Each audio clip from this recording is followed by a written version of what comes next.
आज जिस एक्ट्रेस के बारे में हम बात करने वाले हैं वो एक्ट्रेस बॉलीवुड में आने से पहले मॉडलिंग की दुनिया में अपना नाम बना चुकी थी। अच्छा खासा नाम बन चुका था इस एक्ट्रेस का, इतना कि विनोद खन्ना और जया बच्चन ये चाहते थे कि उनके बेटों की डेब्यू फिल्म में ये बतौर एक्ट्रेस काम करे।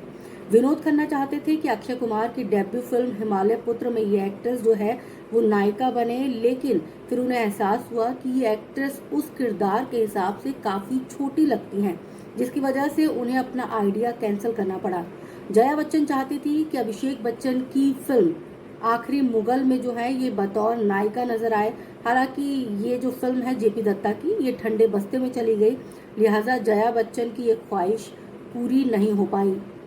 इस एक्ट्रेस ने फिर 2001 में सस्पेंस थ्रिलर फिल्म से अपना बॉलीवुड डेब्यू किया और ये फिल्म जो है वो सुपर डुपर हिट रही। लोगों को ये फिल्म बहुत पसंद आई और ख़ासकर ये अभिनेत्री लोगों को जच गई।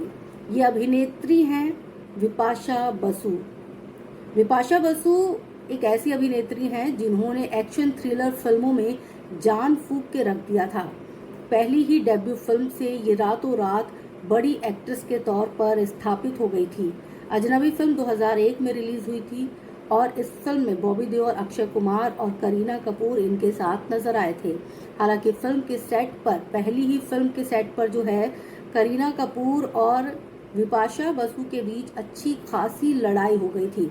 दरअसल करीना कपूर को कहीं ना कहीं ऐसा लग रहा था कि विपाशा बसु चूंकि नई है और फिल्मों से इनका कोई नाता रिश्ता नहीं है, कोई फिल्म में बैकग्राउंड नहीं है, उसके बावजूद फिल्म में इन्हें बहुत ज़्यादा अहमियत दी जा रही है, बहुत ज़्यादा स्पेस दिया जा रहा है, जिसकी वजह से कहीं ना कहीं करीना कपूर के मन में इनसिक्योरिटी बैठ गई थी और यही वजह थी कि वो बार बार विपाशा बसु से लड़ाइयाँ करती थी। यहाँ तक कि सेट पर करीना कपूर ने विपाशा बसु को काली बिल्ली तक कह दिया था।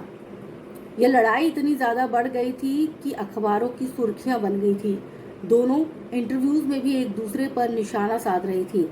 एक बार तो विपाशा बसु ने भी अपने इंटरव्यू में करीना कपूर का जिक्र किया और कहा कि मुझे नहीं पता कि वो मुझसे क्यों लड़ती हैं या मेरे बारे में क्यों उल्टा सीधा बोलती हैं।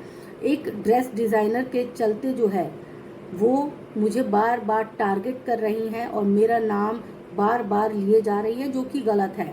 दूसरी तरफ करीना कपूर जो हैं वो उनका अलग ही कहना था। उनका कहना था कि ये अटेंशन सीकर है या विपाशा बसु अटेंशन सीकर है, जो 4 पेज के इंटरव्यू में 3 पेज तक सिर्फ मेरा ही नाम ले रही थी, अपने काम के बारे में बात नहीं कर रही थी। ये सिर्फ मुझे टारगेट कर रही हैं और ये लोगों से सिंपैथी लेना चाहती हैं, लोगों का अटेंशन लेना चाहती हैं और ये यही काम फिल्म के सेट पर भी करती थी, जिसकी वजह से जो है वो हर किसी को दिक्कत हो रही थी। बता दें कि ये लड़ाई जो है वो ड्रेस डिज़ाइनर को लेकर हो रही थी। कहा जाता है कि बॉबी देओल की पत्नी जो है वो विपाशा बसु का ड्रेस डिज़ाइन कर रही थी और ये बात करीना कपूर को बहुत ज़्यादा अखर रही थी।